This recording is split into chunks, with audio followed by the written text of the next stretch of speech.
மா, நானும் வரேம்மா. எப்போ பார்த்தாலும் நீ அவனை மட்டுமே கூட்டிக்கிட்டு போற.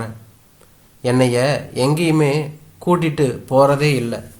ப்ளீஸ், இன்னைக்காவது என்னைய கூட்டிக்கிட்டு போமா கெஞ்சினான் பாபு என்று தான் சொல்ல வேண்டும். தொந்தரவு பண்ணாத பாபு, உன்னைய நாளைக்கு கூட்டிக்கிட்டு போகிறேன், சரியா? அவனை சமாதானப்படுத்த முயன்றாள் நிர்மலா என்று தான் சொல்ல வேண்டும். போமா, நீ இப்படி தான் சொல்லுவ, அப்புறம் கூட்டிக்கிட்டே போக மாட்டேன். அழ ஆரம்பித்தவனை சிறிதும் சட்டையே செய்யாமல் உள் அறைக்குள் சென்ற நிர்மலா சின்னவன் மோகனுக்கு உடை மாற்ற ஆரம்பித்தாள் என்றுதான் சொல்ல வேண்டும். பெரியவன் பாபுவின் அழுகையை சகிக்க மாட்டாத நிர்மலாவின் மாமியார் அறைக்குள் வந்து, ஏமா, அவன் கேட்கறதும் நியாயம்தானே? ஏன் இன்னைக்கு ஒரு நாள் அவனை கூட்டிக்கிட்டு போனா என்ன குறைஞ்சு போயிடும்?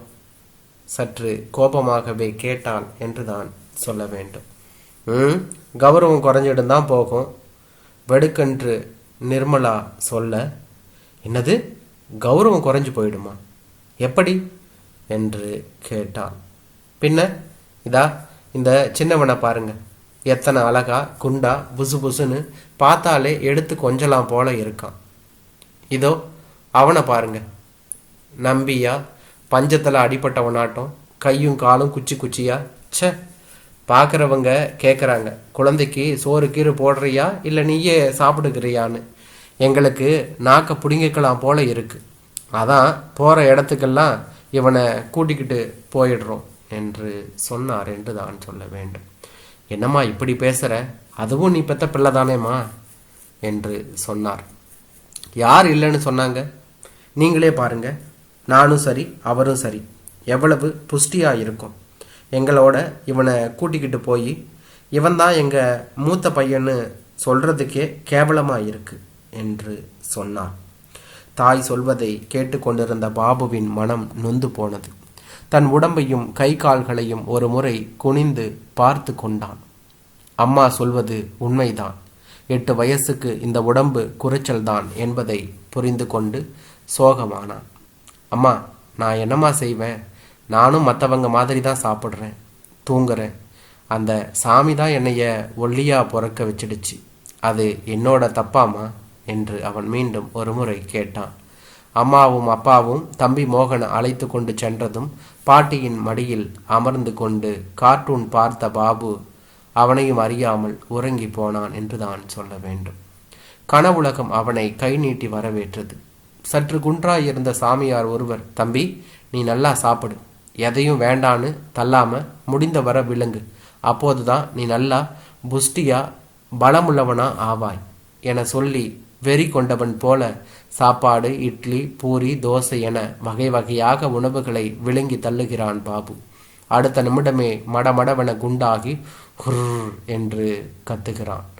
அவன் கத்தலில் திடுக்கிட்ட பாட்டி அவனை தட்டி எழுப்ப கனவு கலைந்து எழுந்தவன் மலங்க மலங்க விழித்தான். என்னப்பா, கனா கண்டியா என்று கேட்டார். மேலும் கீழுமாக தலையாட்டியவன் யோசனையில் ஆழ்ந்தான். ஒருவேளை அந்த சாமியார் சொன்ன மாதிரி நிறைய சாப்பிட்டா நானும் குண்டாயிடுவேனோ? அப்பாவும் அம்மாவும் என்னையும் வெளியில் கூட்டிக்கிட்டு போயிடுவாங்களோ? தீர்மானம் செய்தான். இனிமேல் நிறைய சாப்பிட வேண்டியதுதான் என்று அவன் மனதிற்குள் தோன்றியது. குழந்தை எதை கண்டு பயந்ததோ பாவம், தூக்கத்தில் தானாக கண்டு அலறுது. அதை கூட கவனிக்க முடியாமல் போச்சு இந்த பெத்தவளுக்கு. எல்லாம் கால கொடுமடா சாமி, தனக்கு தானே புலம்பிக் கொண்டாள் பாட்டி என்று தான் சொல்ல வேண்டும். பாட்டி, பாட்டி மெதுவாக அழைத்தான் பாபு. என்னப்பா? தலையை வருடியவாறே கேட்டாள் பாட்டி. சாப்பிட்றேன் பாட்டி என்று அவன் சொன்னான். என்னது, சாப்பிட்றியா? இப்போதானே அம்மா போகும்போது சாப்பிட வச்சுட்டு போனா என்று யோசிச்சா. மறுபடியும் சாப்பிட்றேன் பாட்டி என்று அவன் சொன்னான். உண்மையில் பசியே சிறிதும் இல்லை. ஆனாலும் கனவு சாமியார் சொன்னதற்காக சாப்பிட்டான். கண்ணை மூடி திறப்பதற்குள் அவன் அத்தனையும் சாப்பிட்டு முடித்ததை பார்த்து அசந்து போனாள் பாட்டி. அது ஒரு புறம் சந்தோஷத்தை கொடுத்தாலும் மறுபுறம் லேசாக ஒரு பயம் மனசை இடறியது என்று தான் சொல்ல வேண்டும். மறுநாள் காலை டைனிங் டேபிளில் பாபு சாப்பிட வேகத்தையும் அளவையும் கண்டு அவன் தாய் நிர்மலா மிரண்டு போனாள். அதேபோல் மாலையில் வழக்கமாக அவன் டிஃபன் பாக்ஸில் திரும்பி வரும் சாப்பாடும் காணாதிருக்க என்னாச்சு இவனுக்கு? குழப்பத்தில் ஆழ்ந்தான். 4 நாட்களுக்கு பிறகு ஒரு நாள் நள்ளிரவு யாரோ முனகும் சப்தம் கேட்க நிர்மலா எழுந்து வந்து குழந்தைகள் உறங்கும் அறையை எட்டி பார்த்தாள். பாபுதான் வயிற்றை பிடித்தபடி துடித்து கொண்டிருந்தான் என்று தான் சொல்ல வேண்டும். டேய் பாபு, என்னடா என்னாச்சு? தொட்டு தூக்கினான். அவனோ வயிற்றை காட்டி ஏதோ சொல்ல முயன்று முடியாமல் துவண்டு விழுந்தான் என்று தான் சொல்ல வேண்டும். அவசரமாக கணவனை எழுப்பி அவசரமாக ஒரு டாக்ஸி பிடித்து அவசரமாக ஆஸ்பத்திரிக்கு பறந்து நீண்ட பரிசோதனைகளுக்கு பிறகு don't worry, he is alright என்று டாக்டர் சொன்ன பிறகுதான் அவர்களுக்கு உயிரே வந்தது என்று தான் சொல்ல வேண்டும். டாக்டர், எதனால் அவனுக்கு இப்படி? நிர்மலா நிதானமாக கேட்க, நத்திங், அளவுக்கு அதிகமாக சாப்பிட்டிருக்கான், அஜீர்ணம் ஆயிடுச்சு, தட்ஸ் ஆல் என்று அவர் சொன்னார். ஆமாம் டாக்டர், நான் கூட கவனித்தேன், 2-3 நாளாகவே ரொம்ப அதிகமாக வெறி பிடிச்ச மாதிரி தான் சாப்பிட்றான் என்று அவளும் சொன்னாள். அது ஏன்னு யோசிச்சிங்களா என்று கேட்டாள். இல்லையே டாக்டர். ஏன் என்று கேட்டாள். காரணத்தை நான் சொல்றதை விட அவனையே கேட்டுடலாமே என்றவர் அவர்கள் இருவரையும் பாபு படுத்திருக்கும் அறைக்குள் அழைத்து சென்று அவனிடம் கேட்டார் என்று தான் சொல்ல வேண்டும். அப்பாவும் அம்மாவும் ஒதுக்கியதை, கனவு சாமியார் சொன்னதை, குண்டாக வேண்டும் என்கின்ற வெறியை, எல்லாவற்றையும் தன் மழலை குரலில் அவன் சொல்ல சொல்ல அதிர்ந்து போய் நின்றார்கள் நிர்மலாவும் அவள் கணவனும் என்றுதான் சொல்ல வேண்டும். மெலிதாக சிரித்த டாக்டர், இப்ப புரியுதா அவன் ஏன் அப்படி சாப்பிட்டான்னு? உங்களால தான். நீங்க தான் அவன் ஒல்லியா இருக்கிறாங்கிற காரணத்தினால அவனை எங்கேயும் கூட்டிக்கிட்டு போகாம ஒதுக்கி வச்சிட்டீங்களே, அதான் சீக்கிரமே குண்டாகணும்னு முயற்சி பண்ணியிருக்கான் என்று சொன்னார் என்று தான் சொல்ல வேண்டும்.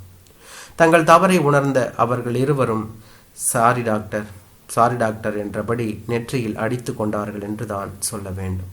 பொதுவாகவே குழந்தை கிட்ட சில விஷயங்கள் நம்மை உறுத்ததான் செய்யும். அதுக்காக அவற்றையெல்லாம் அதுக்கு முன்னாடி வெளிப்படையாக சொல்லி அதுகளோட மனசை நாம காயப்படுத்தக்கூடாது. பார்த்தீங்கள்ல, அவன் ஒல்லியா இருக்கிற விஷயம் உங்களுக்கு உறுத்தலா இருந்திருக்கு, அதை அவன் முன்னாடி போட்டு உடைச்சிருக்கீங்க. விளைவு, அவனா எதையோ செய்ய முயற்சி செய்து கடைசியில் அது விபரீதமாக போயிருக்கு. டாக்டர் திடீரென்று சீரியஸ் ஆகி பேச, அந்த சின்ன மனதில் தாங்கள் ஏற்படுத்திவிட்ட காயத்திற்கு என்ன மருந்திடுவது என்று தெரியாத நிர்மலா அன்பெனும் மூலிகையை அதன் நெற்றியில் ஒற்றி எடுத்தாள். தாயின் திடீர் அன்பில் திணறி போன பாபு பளீரென்று சிரித்தான் என்றான்.